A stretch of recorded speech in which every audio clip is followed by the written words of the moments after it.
We have an incredibly important opportunity here to do something so basic, so common sense, to begin restoring the faith and trust that the American people have in this institution. And we have a responsibility to do it right, to show without question, without any ambiguity, that all members of Congress, their staffs and federal employees, play by the exact same rules as everyday Americans. The American people deserve to know that their lawmakers' only interest is in what's best for the country, not their financial interests. Members of Congress, their family, their staff, and federal employees should not be able to gain any personal profit from information that they have access to that ordinary Americans don't. Whether it's trading stock or making inside real estate deal, it is simply not right.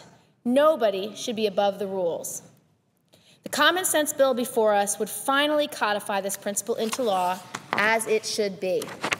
Chairman Lieberman, Ranking Member Collins, Scott Brown, and their committee members and staff have crafted a very strong bipartisan bill with teeth that is narrowly tailored and targeted to ensure that we achieve this very common goal. Because of this bipartisan work, last night this chamber came together in what has become nearly an unprecedented fashion these days and voted almost unanimously to begin debate on this sorely needed legislation. As we continue the debate here, I urge my colleagues, let's focus on the specific task at hand. Let's show the American people that we can come together and get this thing done to begin to restore their trust in us. If there are ideas to make the bill stronger, let's debate them.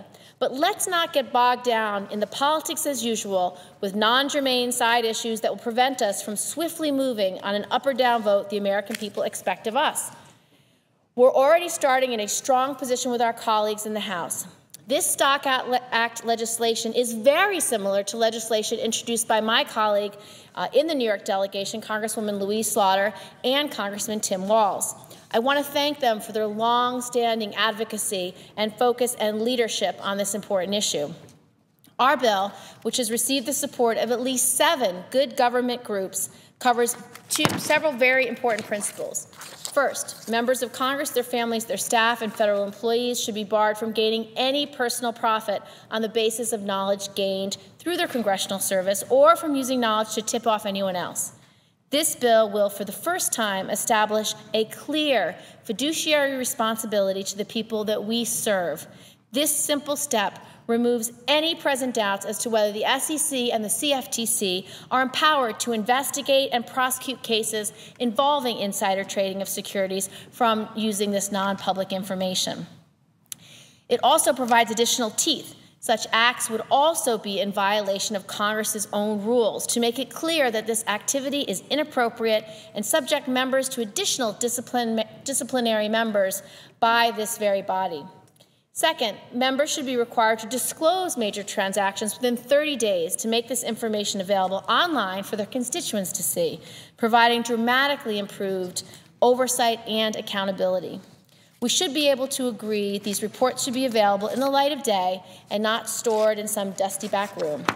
I should note, the committee heard experts testifying during a Senate hearing that reducing this new reporting requirement to 90 days was not good enough. The committee listened to these experts carefully, and the bill has been strengthened and currently has the 30-day proposal, a sea change of improvement from the current reporting requirements of a yearly reporting requirement on a paper document.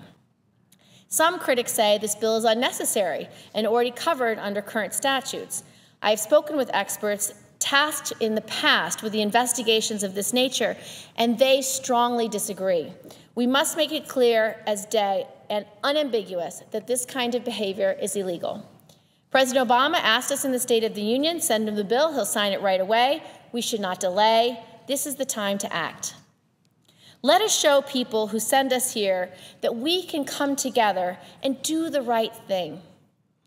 Let's show them that we know they deserve a government that's worthy of them.